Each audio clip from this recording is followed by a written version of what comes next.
Here in the heart of Rome begins our journey in Largo di Torre Argentina, where you can still see the remains of the Curia of Pompeo, which was used as the Senate house in the old Roman times. In this place, Julio Caesar was killed by his enemies and his friends on March 44 before Christ, during a hearing in the Senate.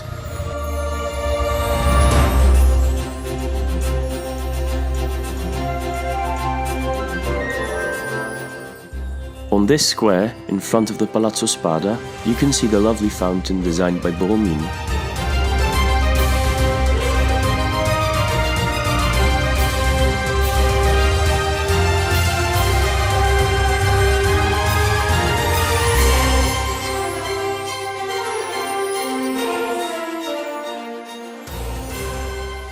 Cardinal Capo di Ferro built this palazzo in 1540.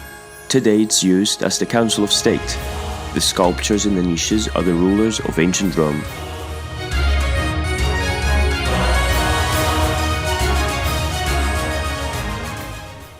Traiano was one of the best emperors.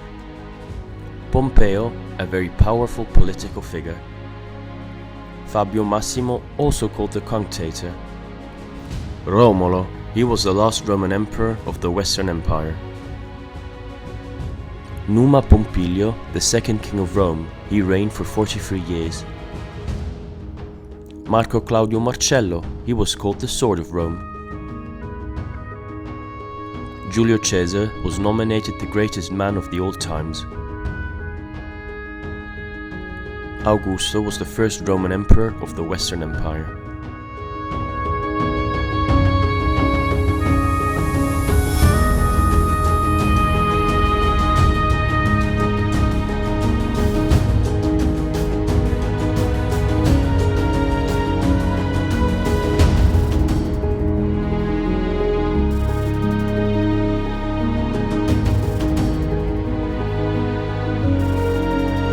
The oak tree on this square is the emblem of the noble family della Rovere, existing from 1500.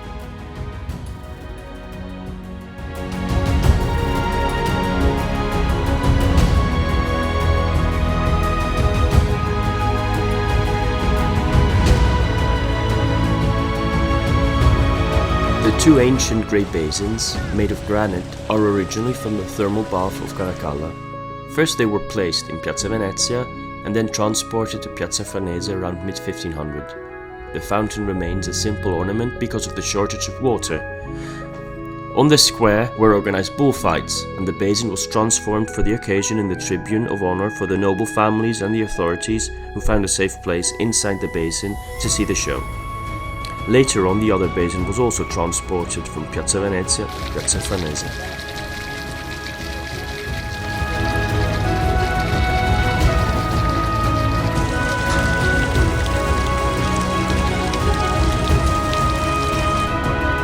This is a very small and typical road which ends in Campo di Fiori.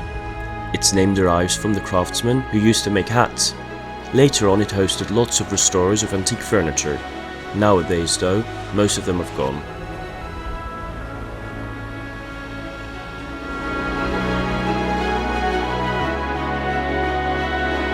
In the alley of the Rooster, Vicolo del Gallo, is the dairy shop. It's a very old bar near Campo di Fiori. It's got the same furnishing from the 50s, with marble tables, an old fridge and a pinball machine in the middle of the bar. You can still drink a cappuccino in a big bowl and soak your cookie in it.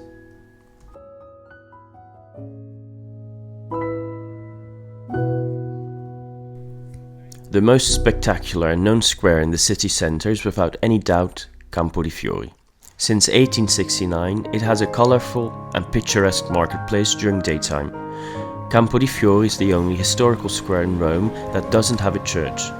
Every night this square is a meeting point for young people due to the many pubs and wine bars.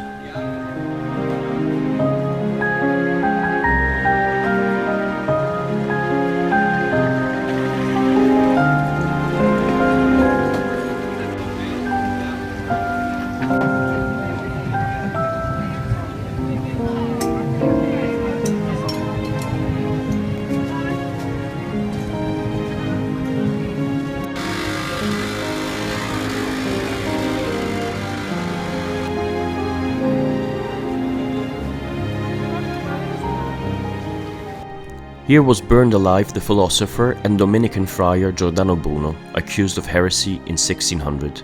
This bronze statue was made by Ettore Ferrari.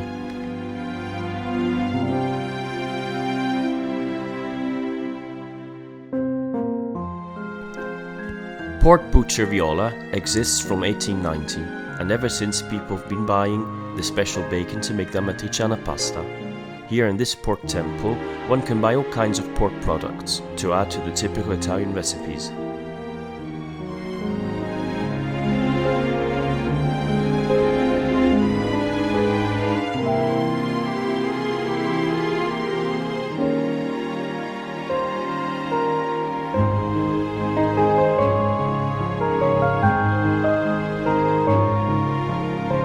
At Largo dei Librari, near the Santa Barbara Church, there's this typical and legendary Roman inn, Filetto di Baccalà, where you can eat fried fillets of dried cod and a plate of cicoria, with anchovy salad, bread and butter and anchovy, and fried zucchini, all typical Roman dishes.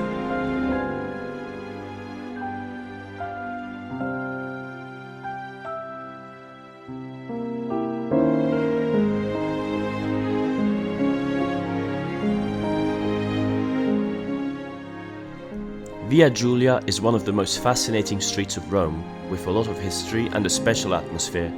The fountain with the mosque was built in 1612, characterizing this road.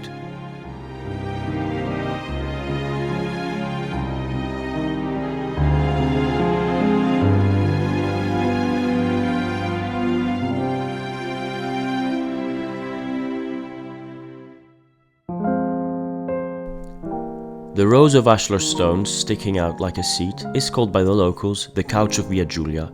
It's the foundation of a building that was never finished.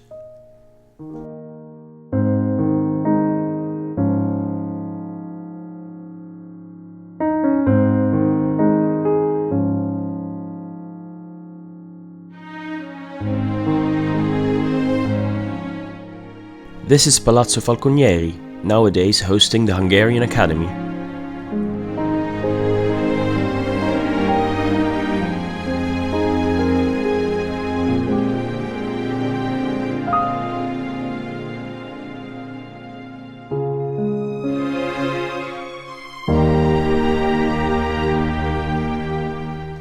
Along the street, many aristocratic buildings were built, but also modest houses with internal gardens. Via Giulia is full of stories and history. You can do a documentary apart. One part of the street is in the district of Ponte, and the other part is in the district of Regola. Via Giulia has a length of 1 kilometer, all straight ahead.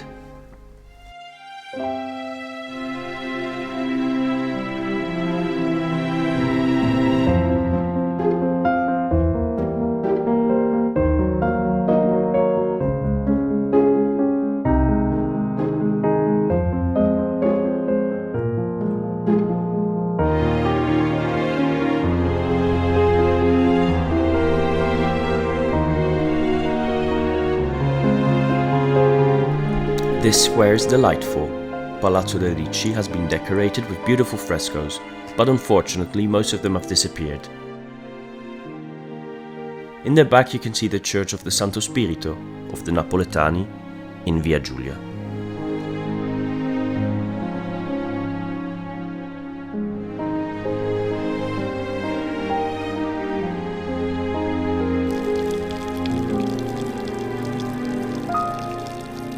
Rome is the only city in the world that has realized drinking fountains just to quench the thirst of the public. The Romans called these drinking fountains I nasoni, the big noses, and there are around 2,000 of them.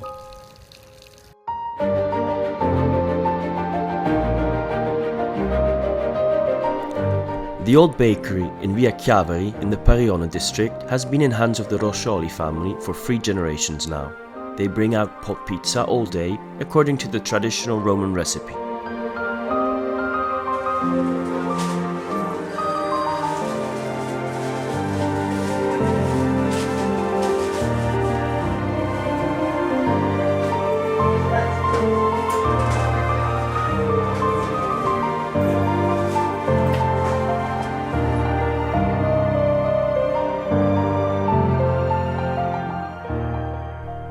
We are visiting 4 of the 22 districts of the city of Rome.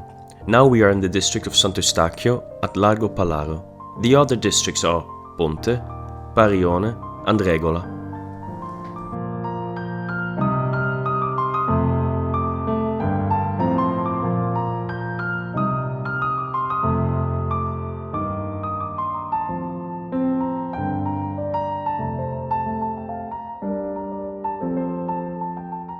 On this building you can still see colorful graffiti, including a head of a horse, and higher up you can see an image of the Madonna.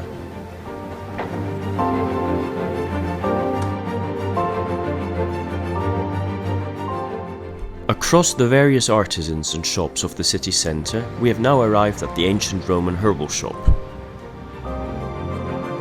Ora ci troviamo nella più antica erboristeria romana datata 1752. Qui abbiamo il signor Paolo, erede della famiglia Ospici, che la gestisce dal 1948. Si può descrivere questo meraviglioso ambiente in cui ci troviamo, che trasuda proprio la storia? L'ambiente, come diceva lei, è del Settecento. La palazzina è stata costruita nel Cinquecento, per cui abbiamo circa 2 secoli di buco in cui non sappiamo che attività fosse presente in questa sede. Però dal 1752 ininterrottamente è stata sempre un'erboristeria. I mobili sono mobili d'epoca fatti in noce italiano, la scala è in ciliegio, e sono mobili che ancora reggono bene il tempo perché è un legno molto robusto, molto resistente, e ospitano ancora tutte le erbe che vendiamo allo stato sfuso. Allora, signor Paolo, come la sua famiglia ha deciso di rilevare questa attività? È successo quasi per caso, perché mio padre era chimico, però poi sopraggiunse la guerra e durante la guerra chiaramente dovette andare a prestare servizio e al ritorno l'economia italiana, come si può immaginare, era ridotta piuttosto maluccio. Di conseguenza, non avendo più lavoro, si è messo a ristudiare e si è presa la laurea anche in farmacia. Ha iniziato a lavorare come collaboratore in farmacia come dipendente, però dopo un po' si è reso conto che non era adatto a lui, era un lavoro che non gli piaceva prendere ordini da altri, per cui semplicemente passeggiando per il centro di Roma un giorno vide che questo negozio era in vendita e allora, d'accordo con i fratelli, lo rilevarono e fondarono l'antica erboristeria romana. Solo così. Ho letto delle notevoli varietà di tè nel vostro assortimento, più di 40. Come vengono conservati e come mantengono il loro aroma e sapore? Questo è proprio l'ampolla. I tè li conserviamo in contenitori di latta, che è un materiale molto adatto per la conservazione del tè, perché non trattiene umidità e permette all'aroma di rimanere integro, tenendo conto anche del fatto che noi comunque ne vendiamo parecchio, quindi li ordiniamo spesso, quindi i tè da noi non restano mai tanto a lungo, però in questa maniera riusciamo a mantenerli bene. Avete tantissimi derivati e tante varietà di erbe. Da che zone provengono? I gemmoderivati sono tutti prodotti in Italia, a partire da piante che crescono in Italia, e sono prodotti da erboristi, raccoglitori e trasformatori esperti, perché il gemmoderivato è un prodotto molto delicato e richiede anche molta cura e molta sapienza nella sua preparazione. Per quello che riguarda invece le piante, noi come scelta aziendale, laddove possibile, cerchiamo di acquistare piante di provenienza nazionale e spontanee. Poi ci sono ovviamente piante che sono caratteristiche di parti del mondo che qua non possono crescere, penso alla cannella, alla curcuma, allo zenzero, e devono quelle per forza venire dai paesi d'origine. So che avete anche un vasto assortimento di olio essenziale. Sì, abbiamo molti oli essenziali e anche quelli ottenuti da piante provenienti da tutte le parti del mondo. È un settore che ci interessa molto, ci piace molto, anche perché l'olio essenziale è la parte profumata, è la parte caratteristica della pianta, e avere questi odori è bello. E i vostri corsi incontrano sicuramente grande interesse. Da che tipo di persone sono frequentati? I corsi sono frequentati da persone di tutti i tipi e di tutte le fasce di età, prevalentemente donne devo dire, e vanno dalla persona che si interessa semplicemente per passione all'ambito delle erbe fino a persone che invece lo fanno con l'intenzione di trovare poi magari uno sbocco professionale. Ovviamente sono in genere persone giovani queste seconde che cercano i corsi per potersi poi inserire nell'ambiente lavorativo. Sono aumentate le persone che si vogliono curare con la medicina naturale? Secondo le statistiche sì. Devo però notare che in realtà le persone che si rivolgono all'erboristeria in quanto tale sono rimaste più o meno costanti negli ultimi anni. Molti forse si sono rivolti anche ad altri canali distributivi come farmacie e parafarmacie, dove il prodotto naturale ormai è presente ed è presente alle volte anche in forma massiccia. Però il dato statistico è che c'è un aumento di interesse, un aumento di persone che si rivolgono al settore del naturale per la propria salute.